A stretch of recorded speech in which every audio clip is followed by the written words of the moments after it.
వంటలకు ఇంతకంటే స్వచ్ఛమైన గానుగ నూనె మరెక్కడా దొరకదు. SRV naturals.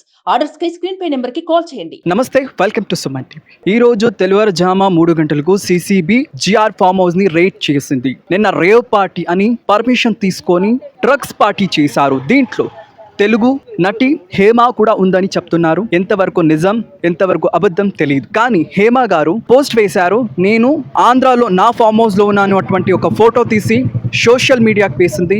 ఎంతవరకు ఇది నిజం ఎంతవరకు ఇది అబద్ధం తెలియదు. కానీ ఇప్పుడైతే మేము జిఆర్ ఫామ్ హౌస్ దగ్గర ఉన్నాము. చూస్తుండొచ్చు, ఇదే జిఆర్ ఫామ్ హౌస్. ఇప్పుడైతే లాయర్స్ కూడా వచ్చి మాట్లాడారు మాధ్యమాలతో. అండ్ రాజాహోలీ నటుడు కూడా దీంట్లో ఉన్నట్లు తెలుస్తుంది. కేవలం నటులు కాదు, దీంట్లో మోడల్స్ కూడా ఉన్నారు అని తెలుస్తుంది. ఈ పార్టీలో 100 పైన ఉన్నారు అని తెలుస్తుంది. మీరు చూడొచ్చు, మేము జిఆర్ ఫామ్ హౌస్ దగ్గర ఉన్నాము.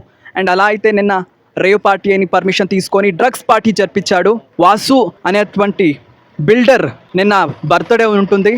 ఆ బర్త్డేకి అందరినీ కూడా ఇన్వైట్ చేశాడు.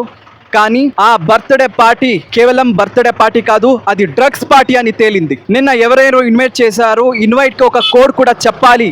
ఆ కోడ్ చెప్తే మాత్రమే మీరు లోపలికి వస్తారు అని ఒక కోడ్ కూడా మెయింటైన్ చేశారు. లేకపోతే ఎవరైనా వస్తే దీని గురించి మాట్లాడితే అనే ఒక భయం కూడా. ఇప్పుడు హేమ వీడియో వైరల్ అవుతుంది, హేమ ఫొటోస్ కూడా వైరల్ అవుతుంది. పెద్ద సంచలనమే సృష్టిస్తుంది. ఎందుకంటే నేను ఆంధ్రాలో ఉండేటువంటి నా ఫామ్ హౌస్లో ఉందని చెప్పింది హేమ గారు నా ఫామ్ హౌస్లోనే ఉన్నాను అని వీడియో ద్వారా చెప్పింది. కానీ అది ఎంతవరకు నిజం ఎంతవరకు అబద్ధం చూడాలి మరి.